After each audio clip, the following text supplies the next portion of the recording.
ఇప్పటికీ సాధించి మేము అనుకున్న యూనిఫామ్ మా ఒంటి మీద పడబోతుంది అన్న ఆత్మవిశ్వాసంతో ఒక మంచి సంస్కరణ కోసం మంచి పండుగ వాతావరణంలో సుమారుగా 5,500 కుటుంబాల్లో పోలీస్ కుటుంబంలోకి అడుగు పెడుతున్న తరుణంలో వాళ్ళతో పాటు వాళ్ళ కుటుంబ సభ్యుల్ని సైతం ఈరోజు ఒక దిశానిర్దేశం ఇవ్వటానికి వాళ్ళందరి ఆశీస్సులు తీసుకోవటానికి ఒక మంచి కార్యక్రమానికి ఇక్కడికి విచ్చేసిన మనందరి గౌరవ అభిమాన విజనరీ నాయకుడు నా నాయకుడు మన ముఖ్యమంత్రి గౌరవ శ్రీ నారా చంద్రబాబు నాయుడు గారికి ప్రత్యేకంగా పోలీస్ డిపార్ట్మెంట్ తరపున స్వాగతం పలుకుతున్నా. ఎందుకంటే ప్రజా భద్రతే ప్రగతికి పునాది అని నమ్మిన నాయకుడు, రాష్ట్ర అభివృద్ధి ఆ రాష్ట్ర భద్రతా వ్యవస్థ మీద ఆధారపడి ఉంటుందని గట్టిగా నమ్మిన నాయకుడు, రాష్ట్ర అభివృద్ధికి ఎంత పెద్దపీట వేస్తారో రాష్ట్ర భద్రత విషయంలో కూడా రాజీ లేని పోరాటం చేయడమే కాకుండా మొట్టమొదటి దగ్గర నుంచి కూడా ఆయన ముఖ్యమంత్రి అయిన దగ్గర నుంచి కూడా ఈ రోజు వరకు కూడా పోలీస్ వ్యవస్థలో సమూలమైన మార్పులు తీసుకురావడమే కాకుండా టెక్నాలజీని పోలీస్ వ్యవస్థకి ఆపాదించి ఇన్విజిబుల్ పోలీసింగ్ విజిబుల్ పోలీసింగ్ ని కూడా ఈ రోజు పర్యవేక్షిస్తూ ఈ రోజు ప్రజా భద్రతే ధ్యేయంగా అభివృద్ధి లక్ష్యంగా పనిచేస్తున్న మన విజనరీ నాయకుడికి మరొక్కసారి సభాపూర్వకంగా ధన్యవాదాలు తెలియజేసుకుంటున్నాం.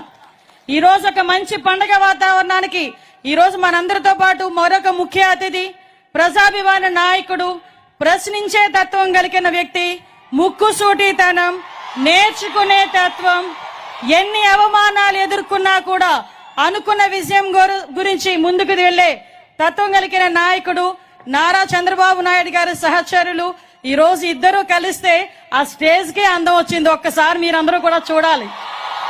వాళ్ళిద్దరూ అలా నడుస్తా ఉంటే మీ మొహంలో ఆనందం నేను నా కళ్ళతో చూసా. అటువంటి నాయకుడు నా సోదరుడు డిప్యూటీ సీఎం పవన్ కళ్యాణ్ గారికి మరొక్కసారి ధన్యవాదాలు నమస్కారాలు తెలియజేసుకుంటున్నా. ఈ రోజు ఒక వ్యక్తి గురించి మీ అందరికీ చెప్పాలి. ఎందుకంటే ఈ రోజు మన మధ్యలో లేరు, వేరే కార్యక్రమంలో ఎంగేజ్ అయి ఉన్నారు. అయినప్పటికీ కూడా ఈ వేదిక ఆయనది. నేను ఎవరి గురించి మాట్లాడుతున్నానో మీ అందరికీ గుర్తొచ్చే ఉంటది. మనందరి అభిమాన నాయకుడు నారా లోకేష్ గారు ఈ రోజు ఈ కార్యక్రమానికి ఒక రకంగా చెప్పాలంటే కర్త కర్మ క్రియ. ఎందుకంటే యువగలం పేరిట పాదయాత్ర అనేది ఒక సంచలనం, అది ఒక చరిత్ర.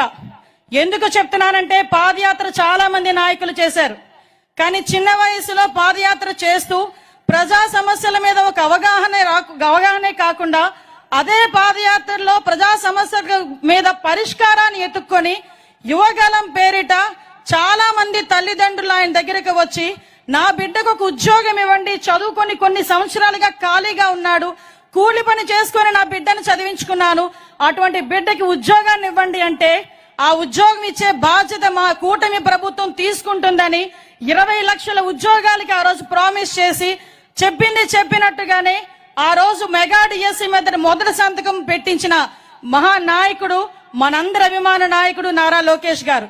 ఈ రోజు ఈ పోస్టింగ్లు కూడా 6,000 పోస్టింగ్స్, సుమారుగా 4 సంవత్సరాల కళ ఇక్కడున్న చాలా మందికి.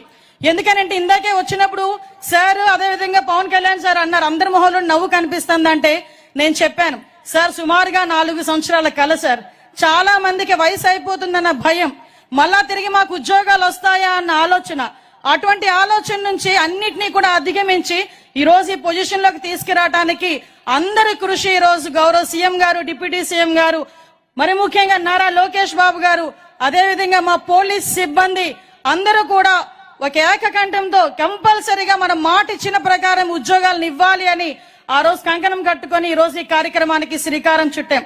ప్రత్యేకంగా ఈ వేదిక తరపున యువగలం రథసారథి నా సోదరుడు నారా లోకేష్ గారికి ప్రత్యేకంగా ధన్యవాదాలు తెలియజేసుకుంటూ ఈ రోజు పోలీసు వ్యవస్థలో సమూలమైన మార్పులు తీసుకురావడానికి గాని ప్రతి ఒక్క పోలీస్ వ్యవస్థకే కాదు ఈ రాష్ట్రానికి వెన్నుముకగా నిలుస్తున్న గౌరవ ప్రధానమంత్రి నరేంద్ర మోడీ గారికి, అదేవిధంగా అమిత్ షా గారికి కూడా ప్రత్యేకంగా ధన్యవాదాలు తెలియజేసుకొని ఈ కార్యక్రమాన్ని ఇంత అందంగా తీర్చిదిద్దిన నా పోలీస్ సిబ్బందికి, ప్రత్యేకంగా మా డీసీపీ గారికి అందరికీ కూడా ప్రత్యేకంగా నేను ధన్యవాదాలు నమస్కారాలు తెలియజేసుకుంటున్నా. మీ అందరికీ తెలుసు ఈ రోజు ఒక చారిత్రాత్మకమైన రోజు. ఈ రోజు ఒక విషయం చెప్పాలి మీ అందరికీ కూడా, పోలీస్ వ్యవస్థకి తెలుగుదేశం పార్టీకి చాలా అవినాభావ సంబంధం ఉంది. ఎందుకనంటే నందమూరి తారక రామారావు గారు సీఎం గా ఉన్నప్పుడే ఏపీకి సంబంధించి ఒక పోలీస్ అకాడమీని ఆ రోజు స్టార్ట్ చేశాం. ఆ రోజు స్టార్ట్ చేసిన దగ్గర నుంచి అది మిగతా రాష్ట్రాలకి కూడా ఆ ఆంధ్రప్రదేశ్ పోలీస్ అకాడమీ అన్నది మిగతా రాష్ట్రాల వాళ్ళు కూడా దాన్ని ఒక ఎగ్జాంపుల్ గా తీసుకొని పెట్టిన సందర్భం. అదే కాకుండా గ్రేహౌండ్స్ లాంటి కఠినతరమైన పోలీస్ వ్యవస్థను కూడా తీసుకొచ్చి నక్సలిజాన్ని అణిచేటట్టుగా చేసిన పరిస్థితి కూడా ఆ రోజు నుంచి స్టార్ట్ అయింది.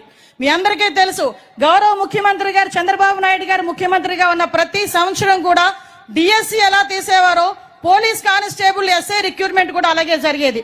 1999 నుంచి 2004 వరకు, అదేవిధంగా 2014 నుంచి 19 వరకు చూసుకున్నా కూడా సుమారుగా 23,000 మంది కానిస్టేబుల్ పోస్టులు తీసిన ఏకైక సీఎం మన చంద్రబాబు నాయుడు గారని చెప్పడానికి నేను చాలా గర్వపడుతున్నా ఈ రోజు. ఎందుకంటే చాలా గవర్నమెంట్లు వచ్చినాయి పోయినాయి, కానీ వాళ్ళ స్వార్థాలు చూసుకున్నారు. ఏదో రకంగా మేము నోటిఫికేషన్ ఇచ్చాం కదా, మా పని అయిపోయిందని చెప్పి కూర్చున్నారు.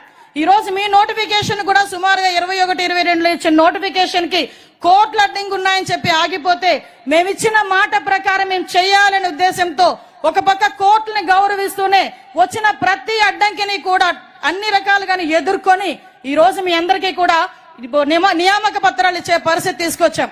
ఈ రోజు ఆంధ్రప్రదేశ్ లో యువతకి పోలీస్ అంటే ఎంత నమ్మకమో, పోలీస్ అంటే ఎంత వాళ్ళకి ప్యాషనో చెప్పాలంటే 6,600 పోస్టులకి నోటిఫికేషన్ ఇస్తే సుమారుగా 5 లక్షల మంది పార్టిసిపేట్ చేశారు సార్. 5 లక్షల మంది యువత ఈరోజు అప్లికేషన్లు పెట్టారు. అంటే ఎంత మందికి ఈ రోజు ఒక క్రమశిక్షణగా పోలీస్ వ్యవస్థలో ముందుకెళ్లాలని కోరిక ఉందో మనందరికీ కూడా తెలుస్తుంది. మీ అందరికీ చెప్పాలి, ఎందుకంటే ప్రతిసారి కూడా ఒక మెగా డిఎస్సీని ఏర్పాటు చేయడం ఇప్పుడు చంద్రబాబు నాయుడు గారు గవర్నమెంట్ వచ్చిన తర్వాత, ఇంతకు ముందు చంద్రబాబు నాయుడు గారు ముఖ్యమంత్రిగా ఉండేటప్పుడు కూడా ప్రతి సంవత్సరం డిఎస్సీ తీస్తూ అదేవిధంగా కానిస్టేబుల్ పోస్టులు కూడా తీస్తున్నారు. ఈ సందర్భంగా ఈ వేదిక మీద ఒక విషయం కూడా నేను చెప్పాలి. 2001 డిఎస్సీలో నేను కూడా ఆ రోజు టీచర్నే. చంద్రబాబు నాయుడు గారు ఇచ్చిన డిఎస్సీలో నేను ఆ రోజు టీచర్ గా సెలెక్ట్ అయ్యి మళ్ళా అదే మంత్రివర్గంలో ఈ రోజు హోమ్ మినిస్టర్ గా మీ అందరి ముందు నిల్చునే ఒక బృహత్తరమైన అవకాశం. అందుకే అంటుంటా నేను ఒకసారి అదృష్టవంతురాలని అని. ఈ రకంగా మీ అందరి ఆశీస్సులు తీసుకునే ఒక మంచి అవకాశం. ఇది ఎంత ట్రాన్స్పరెంట్ గా జరిగిందంటే సుమారుగా 2,005 రిట్ పిటిషన్లు వేశారు. అన్నిటినీ కూడా తిప్పికొట్టుకున్నాం.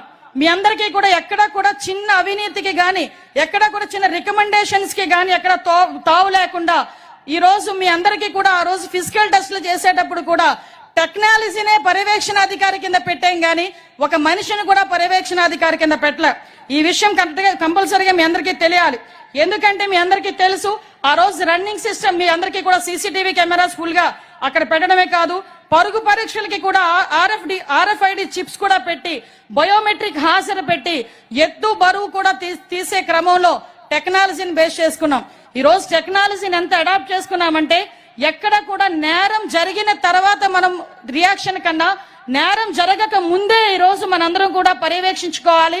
నేర రహిత ఆంధ్రప్రదేశ్ ఏర్పాటు చేసుకోవాలని గౌరవ ముఖ్యమంత్రి గారు చేసిన ఒక మంచి ప్రతిపాదనకి ఈ రోజు పోలీసు శాఖ కూడా సహకరిస్తూ ముందుకు తీసుకెళ్తాం.